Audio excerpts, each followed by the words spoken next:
Hey guys, so today I am talking about cash, and more specifically how to make sure that you're able to take control of your business cash in these super intense times, which is a really scary topic, especially right now. And it is so common when something feels scary and emotional to hole up in a little ball and just hope the next time you look up, it'll all be okay. And even when the world is not in a global pandemic, I work with many entrepreneurs that are still afraid to face their cash for fear of what it's going to tell them. It can be an emotional process to see money going in and out as you build your business, especially if you've been bootstrapping and using all of your own money. So before we get too tactical with this, I just want you to be mindful of your emotions. It can be hard to face the truth of our reality, and it can be hard to see where we could have made better decisions in this process. But that is why this is so important right now. If we don't face it, we won't know how to fix it. This is not the time for us to allow our fear to dictate our actions or allow it to keep us feeling anxious or panicked. And I have found that the more we try to avoid facing our fears, the scarier those fears become. But once we face it and we start to dig into our cash, we peel back those layers to truly understand what's actually happening with our cash, then that's when you actually start to feel in control and you make the decisions that you need to make to change your financial situation. So this is a really hard topic for me to cover right now because in normal times I have dozens of ideas of how we can help when you start to see low cash balances coming down your pipeline. But right now, it is just so hard to know exactly how to navigate the situation. And that's for a couple reasons. One, things are just changing so quickly, and you have to be able to react and change quickly with it. Two, there isn't a country in this entire world that isn't impacted, so it truly is a global issue. And three, there are just no certainties around how long this will last. But what I can do with you today is I can just share with you what people are doing right now and some of the things that I have seen people do that are managing their cash as best as they can. Right now, it is all about conserving your cash and extending your runway for as much as possible. So right now, we're just going to talk about a few ways and ideas that you can do to try and accomplish this. So number one, you want to cut fast, you want to cut deep because you only want to cut once. Determine the bare minimum that you need to maintain your operation, and you identify the key roles and the key expenses that you need to just operate and not go under, and unfortunately, you have to cut the rest. And I know we are all aware how challenging these times are right now, but a good way to make them even more challenging is to make these little cuts more often. It hurts morale, it builds distrust in you as a leader, and it makes it harder on everyone. You have to cut deep because you just want to cut once. So this is a concept that I learned from a group of really successful investors that I thought was a really, really good idea. So I wanted to share it with you. But they were talking about creating a talent map in which you map out all of the roles that you absolutely need to survive and that is essential to running your business and just the bare minimum that you need to not go under.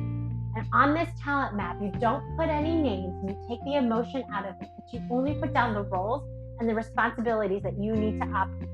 And then you fill in what you can afford to pay for those roles. And then after you know what you need to survive, you then go back and you put in names. And I know that this is incredibly hard, but it is very necessary. You can then even maybe start to find for certain people if they're willing to shift responsibilities and take up new job descriptions so that you can all survive this season. And as hard as it is, and as much as it hurts to have to sometimes cut your team in over half, we have to remember that we also have to think about the long term. So just this week, I had a conversation with a business owner and how we were talking about how hard it was for her to make some of these really hard decisions. And she had to cut the majority of her team. But she had to do that so that in 3, 6, 9 months, her team actually had a business to come back to. When we are operating in time frames as small as week to week or month to month, sometimes it's hard to think much past the now, but we need to remember at some point this will pass, and the decisions that we are making now must ensure that when this passes, we are still around to recover. Number 2, you want to diversify your revenue and sell to the need. And this is one place that I believe that we are starting to see some good actually come from this really awful situation. And that is in the innovations that we're starting to see. Many business owners are forced to tap into their creativity and to innovate and to offer products and services that are outside their normal course of business. And for some, that has actually resulted in greater revenue than what they had experienced in the past. Their reach has now far outgrown their own little backyard, and they are able to provide value and bring service to so many others. A really good friend of mine is a chiropractor, and he was in the middle of opening up franchise locations across the country when COVID hit. And the business model that he has operated for years and years of physically treating patients is now inoperable, which is why when he shifted his efforts from focusing on selling these franchises to creating an immune system rescue kit, in my opinion, was genius. He took his expertise and years of knowledge and he created a product that can help millions right now. So maybe are you a service-based entrepreneur that you can start thinking about how you can productize your expertise? Number 3, you want to start thinking about how you can introduce creative pricing and payment plans to still try and attract some new customers. I have another friend who owns a business that is actually really thriving right now. His business model is actually able to serve businesses really well in times of distress by providing solutions for revenue growth at often lower costs than they currently have.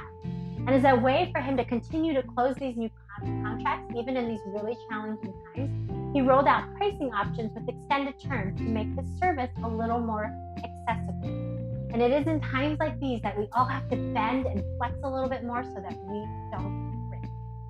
Also, you want to try to collect as much cash as you can right now. As we all know, the airline industry is absolutely getting crushed right now. But is your inbox as bombarded as mine with all the deals and promotions to book flights now for open-ended travel dates for any time in the future? They could care less about when they actually need to fulfill those ticket sales. All that matters right now is that they are still getting some cash in their door. And I've seen hair salons do this, or photographers and other services that you just can't fulfill right now offer promotional discounts that can be filled for the later date. So what can you do that you could potentially fulfill later when the world opens back up, but get the cash in now? Number 4, you want to stay in close communication with any of your financing and credit facilities and ask for reduced interest rates, defer any sort of payments, or request payment discounts. Right now, you have full permission to do whatever it takes to stay alive and renegotiate everything. And this is not just your bank, but for any lenders in which you have any sort of debt outstanding. You want to keep the relationship healthy and you want to keep them informed of your plans, but try to postpone or decrease as much cash as you can leaving your hands right now. In addition to working with your credit facilities, you also want to start reaching out to your vendors and your suppliers. So make a list of your top 10 expenses and go down that list and negotiate everything: your payment terms, your discounts, deferrals.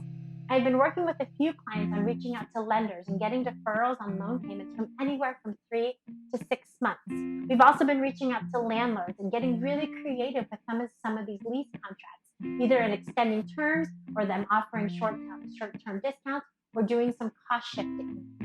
You can also reach out to suppliers and as well defer payments or ask for extended payment terms. I've said it before, but in times like this, you need to operate in severe cash conservation mode. And the goal that you want to see happen with your cash is to create a runway for your business of anywhere to 18 to 20 months if possible. And that means that without any additional changes to your revenue or without any additional big influxes of cash, your business can operate and survive for 18 to 20 months before you run out of cash and before you go under. At the end of the day, the way that you are going to survive this period is by getting really good at managing your cash and keeping a pulse on exactly where your cash is at all times. So I hope I was able to provide you today with just a few tools and ideas on how to do this. I honestly would love to help you guys in any way I can through this time. We are in this together, and I want to make sure that we support each other as much as we can. So please, if you have any questions, or if you have some ideas of things that you've seen work in your business, get in touch, let me know. I'd love to share it within the community. All right, have a great day. Bye.